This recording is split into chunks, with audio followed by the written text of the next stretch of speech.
Assalamualaikum warahmatullahi wabarakatuh. Perkenalkan, nama saya Devi Aprilia dari kelas 10 MIPA 4, nomor absen 8. Di sini saya akan menjelaskan tentang sistem pembagian kekuasaan negara Republik Indonesia.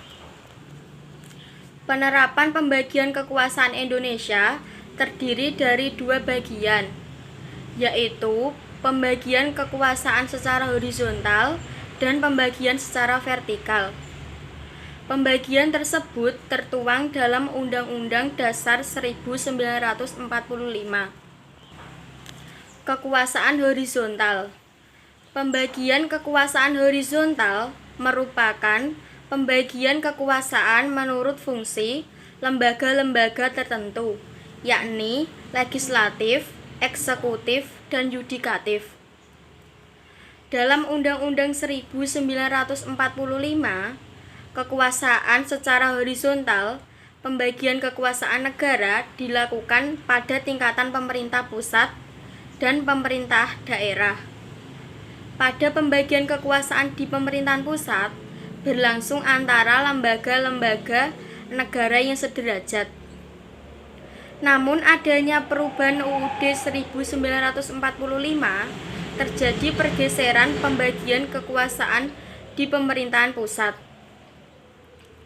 Dalam buku Konstruksi Hukum Tata Negara Indonesia, pasca amandemen UUD 1945 2010, karya Titik Triwulan, pada UUD 1945, hasil amandemen menetapkan 4 negara dan 7 lembaga negara, di mana pergeserannya adalah pergeseran klasifikasi kekuasaan negara yang umumnya terjadi atas 3 jenis menjadi 6 kekuasaan negara. Yang pertama, kekuasaan konstitusi. Kekuasaan konstitusi merupakan kekuasaan untuk mengubah dan menetapkan UUD.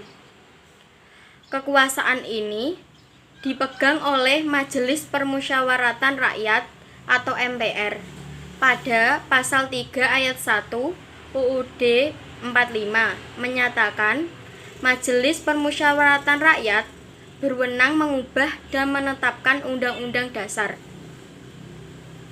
Dikutip situs Majelis Permusyawaratan Rakyat atau MPR, hampir semua negara di dunia memiliki konstitusi tertulis atau UUD yang mengatur pembentukan, pembagian wewenang dan cara bekerja berbagai lembaga kenegaraan. Konstitusi suatu negara pada hakikatnya merupakan hukum dasar tertinggi yang memuat hal-hal mengenai penyelenggaraan negara. Karena suatu konstitusi harus memiliki sifat yang lebih stabil dari produk hukum lainnya. Adanya konstitusi dapat membawa perubahan bagi sistem penyelenggaraan negara. Bisa juga negara demokrasi berubah menjadi otoriter karena terjadi perubahan konstitusi. Kedua, kekuasaan eksekutif.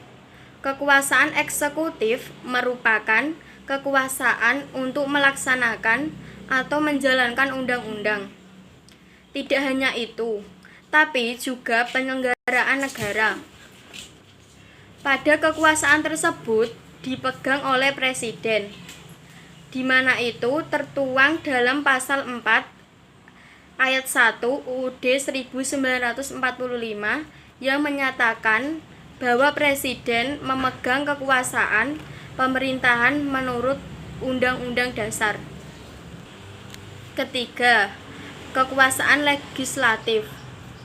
Kekuasaan legislatif merupakan kekuasaan untuk membuat atau membentuk undang-undang. Pada pasal 20 ayat 1 UUD 1945 yang menyatakan bahwa Dewan Perwakilan Rakyat atau DPR memegang kekuasaan membentuk undang-undang.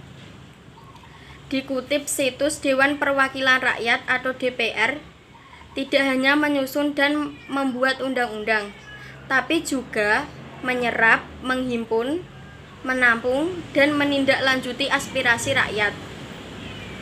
Selain itu, memberikan persetujuan kepada Presiden untuk menyatakan perang ataupun membuat perdamaian dengan negara lain, mengangkat dan memberhentikan anggota Komisi Yudisial. Dilansir Ensiklopedia Britannica 2015, sebelum munculnya badan legislatif, hukum didikte oleh raja. Legislatif awal termasuk Parlemen Inggris dan Islandis Althing atau didirikan sekitar 930. Kekuasaan mereka dapat mencakup pengesahan undang-undang, penetapan anggaran pemerintah. Kekuasaan yudikatif. Kekuasaan yudikatif merupakan kekuasaan untuk mempertahankan undang-undang. Pada kekuasaan tersebut juga untuk mengadili setiap pelanggaran terhadap undang-undang. Pada kekuasaan tersebut sering juga menyelesaikan kasus-kasus administrasi. Pada kekuasaan tersebut dipegang oleh Mahkamah Agung atau MA dan Mahkamah Konstitusi atau MK. Kekuasaan tersebut tertuang dalam pasal 24 ayat 2 UUD 1945 yang menyatakan bahwa kekuasaan kehakiman dilakukan oleh sebuah Mahkamah Agung dan badan peradilan yang berada di bawahnya dalam lingkungan peradilan umum, lingkungan peradilan agama, lingkungan peradilan militer, lingkungan peradilan tata usaha negara, dan oleh sebuah mahkamah konstitusi. Kekuasaan eksaminatif. Kekuasaan eksaminatif merupakan kekuasaan yang berhubungan dengan penyelenggaraan pemeriksaan atas pengelolaan dan tanggung jawab tentang keuangan. Pada kekuasaan tersebut dijalankan oleh Badan Pemeriksa Keuangan atau BPK. Ini tertuang dalam pasal 23E ayat 1 UUD 1945. Kekuasaan moneter. Kekuasaan moneter merupakan kekuasaan untuk menetapkan dan melaksanakan kebijakan moneter, mengatur dan menjaga kelancaran sistem pembayaran. Kekuasaan tersebut dijalankan oleh Bank Indonesia atau BI dan tertuang dalam pasal 23D UUD 1945, di mana yang berbunyi bahwa negara memiliki suatu bank sentral yang susunan, kedudukan, kewenangan, tanggung jawab, dan independensial diatur dalam undang-undang. Kekuasaan vertikal. Kekuasaan vertikal merupakan pembagian kekuasaan menurut tingkatnya, yakni pembagian kekuasaan antara beberapa tingkatan pemerintah. Pada pasal 18 ayat 1 UUD 1945 menyatakan bahwa Negara Kesatuan Republik Indonesia dibagi atas daerah-daerah provinsi, dan daerah provinsi itu dibagi atas kabupaten dan kota, yang tiap provinsinya, kabupaten dan kota itu mempunyai pemerintahan daerah yang diatur dengan undang-undang. Pada kekuasaan vertikal muncul sebagai konsekuensi diterapkannya asas desentralisasi, di mana pemerintah pusat menyerahkan wewenang kepada pemerintah daerah. Sistem yang dipakai dengan adanya itu dengan otonomi daerah, di mana pemerintah daerah mengurusi urusan daerahnya. Sekian video presentasi dari saya. Apabila ada kesalahan kata mohon dimaafkan. Wassalamualaikum warahmatullahi wabarakatuh.